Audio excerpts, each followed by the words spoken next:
cette première partie liée à l'éducation parentale, Allah nous parle du comportement des enfants. Parce qu'évidemment, quand on parle du rôle des parents et de leur responsabilité, on doit aussi s'adresser aux enfants.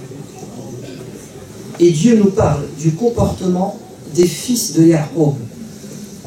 Youssouf et son petit frère Benyamin étaient des enfants droits, tandis que les 10 grands frères, ils avaient un problème dans leur cœur, ils étaient jaloux de leur petit frère. Ya'qub est un prophète. Il a éduqué tous ses enfants comme il se devrait. Et pourtant, 10 sont des mauvais garçons.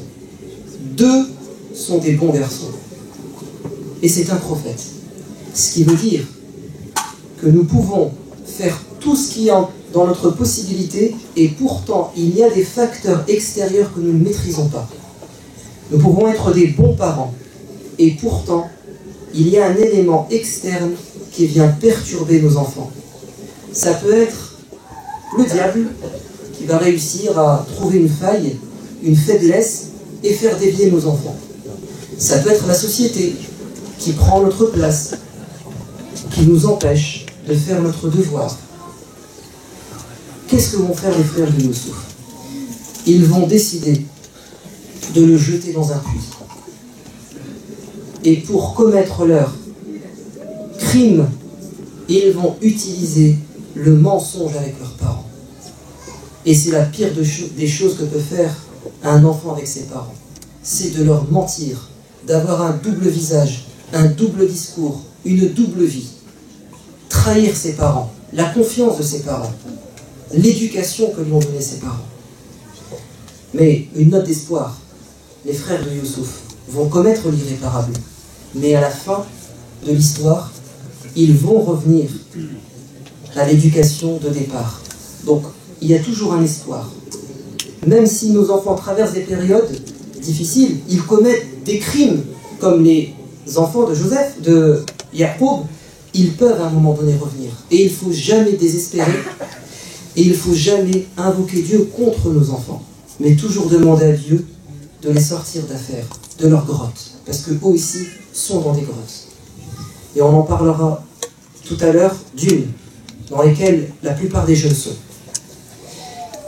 Qu'est-ce que vont faire les frères de Youssouf? Ils vont dire à leur père: « Oh papa, on veut s'occuper de notre petit frère, il est toujours à la maison.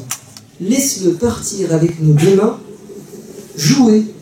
Nous allons emmener nos moutons et nous allons lui permettre de prendre l'air.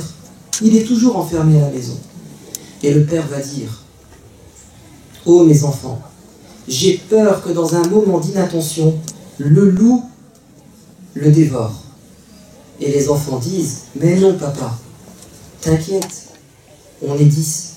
Qu'est-ce que va faire un loup contre 10 personnes ?»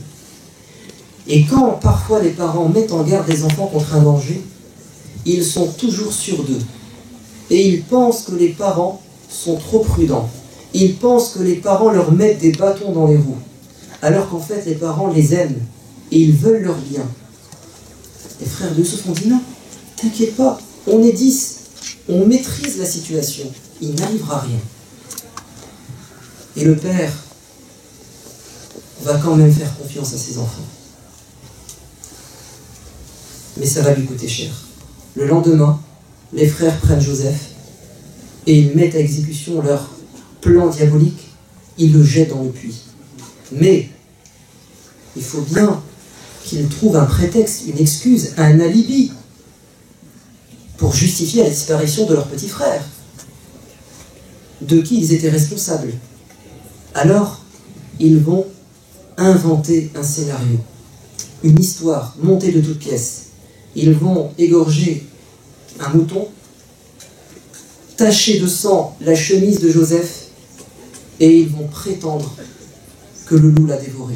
Exactement ce que le père leur a dit. Il leur a dit: « Attention, le loup va manger Joseph. » Et ils vont lui présenter exactement ce contre quoi il les a mis en garde. quand on ment, on ne sait plus ce qu'on fait. C'est quand même bête de leur part qu'ils tombent dans le piège dans lequel ils ont dit, contre lequel ils ont prétendu être protégés. Impossible qu'un loup mange notre petit frère. Mais ils veulent se sortir d'affaire. Et ils vont rentrer le soir.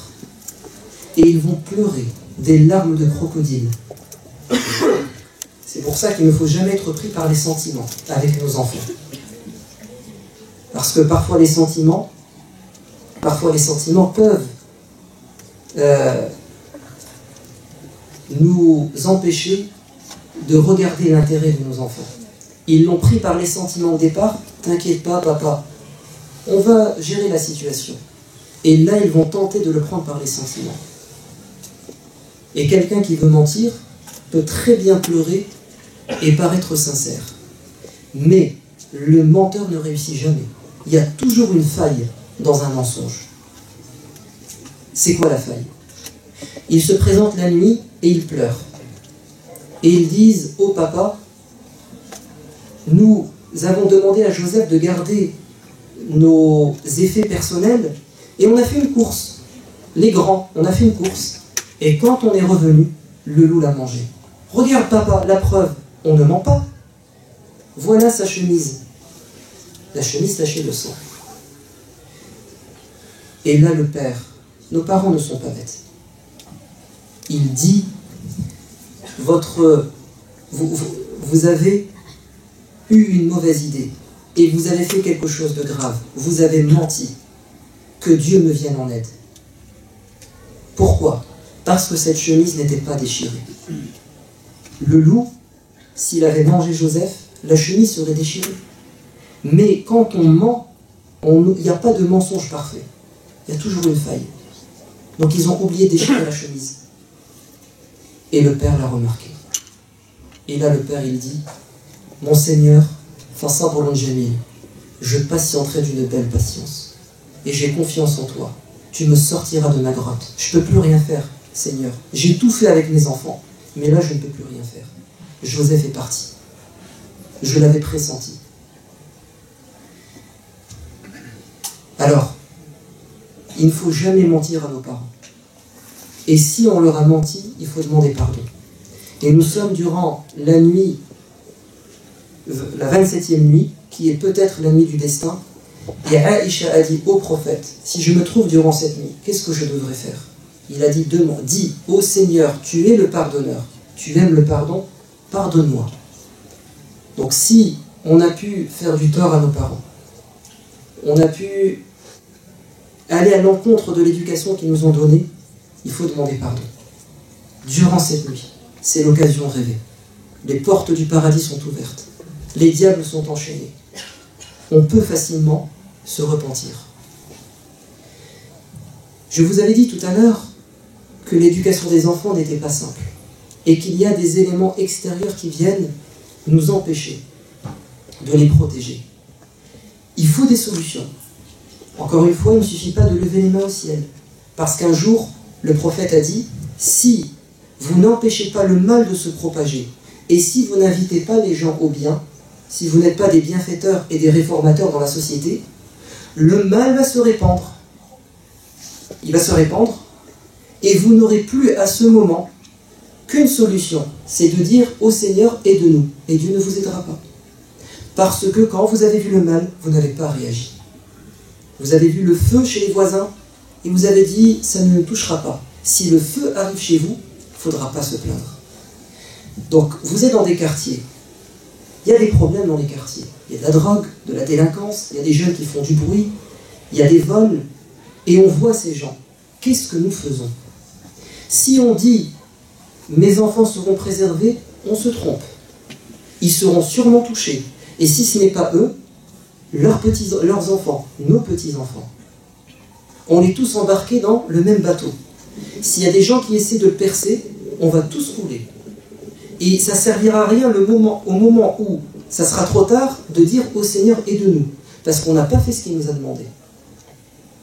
Donc, des gens ont compris qu'il y avait un problème dans la société. Ils essaient de proposer des solutions. L'une des solutions, c'est de faire vivre les mosquées, de proposer des cours à la mosquée, souvent le dimanche, pour qu'on puisse leur donner, en plus de ce que donnent les parents, du rappel, qu'ils soient entre eux musulmans, qui ont les mêmes principes. Des gens sont allés plus loin. Ils ont dit, nous allons même créer des écoles privées. Pourquoi pas? Les juifs et les chrétiens l'ont fait. C'est pas pour rien. On ne va pas réinventer l'eau chaude. Ce sont les premiers croyants à avoir pris conscience des dangers de la société matérialiste. Ils ont mis en place des écoles privées. Les musulmans se sont réveillés. Nous aussi, il nous faut des écoles privées. Ça fait partie des solutions. Et on ne peut pas tout seul. Si nous ne sommes pas unis pour aider ces projets, on n'y arrivera pas. Même si vos enfants sont grands, pensez aux enfants des autres et à vos petits-enfants. Et nous, Mosquée de Rennes, comme d'autres projets en France, nous avons depuis l'année dernière, et même plus, travaillé sur un projet d'école privée qui devrait ouvrir en début d'année scolaire. C'est l'école Mine de Savoir. C'est un petit embryon, une classe de CP-CE1, ici à la mosquée, et on a espoir que ça grandisse, et que d'autres mosquées prennent exemple, parce que c'est important. Et la spécificité de cette école, c'est qu'elle met l'accent sur l'éco-citoyenneté, l'écologie et la citoyenneté. Ça veut dire quoi? L'écologie, c'est faire découvrir à nos enfants les merveilles de la création, la nature. Apprécier la création de Dieu. Prendre soin de la création de Dieu. Joseph, comment il a été éduqué? Par son père. Mais pas simplement. Il était berger. Tous les prophètes ont été bergers. Pourquoi? Pourquoi Dieu a-t-il voulu que les prophètes aient un stage auprès des animaux, dans la nature? Pourquoi?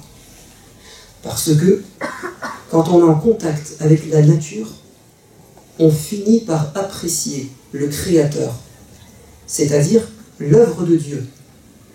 Et ça laisse des traces indélébiles chez les enfants.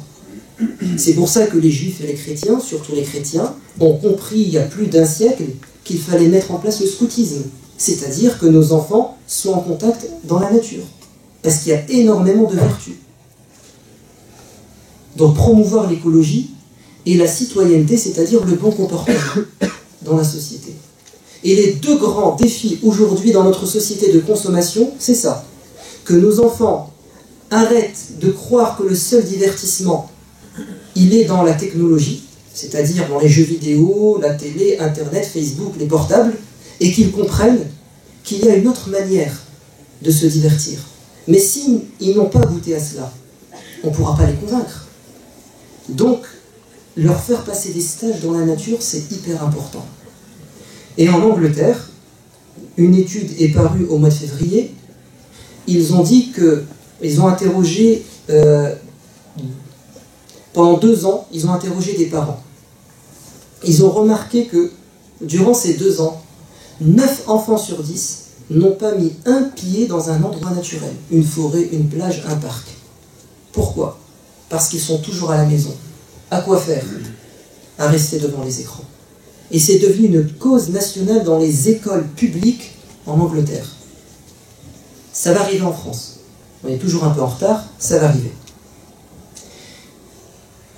Et évidemment la citoyenneté, pas besoin d'en parler, vous le savez, on a un gros problème avec nos jeunes, c'est qu'ils manquent de bons comportements et ils sont parfois très irrespectueux avec les personnes âgées, avec les professeurs, avec les adultes, avec leurs parents. Donc, nous, Mosquée de Rennes, nous voulons, à travers ce projet d'école privée éco-citoyenne, essayer de donner à nos enfants en CP-CE1, tout de suite, avant que ça ne soit trop tard, des repères. Et c'est pour ça que ce soir, nous ouvrons une collecte pour cette école privée. Mais on y reviendra tout à l'heure après les prières. On reprend des prières. Bismillah.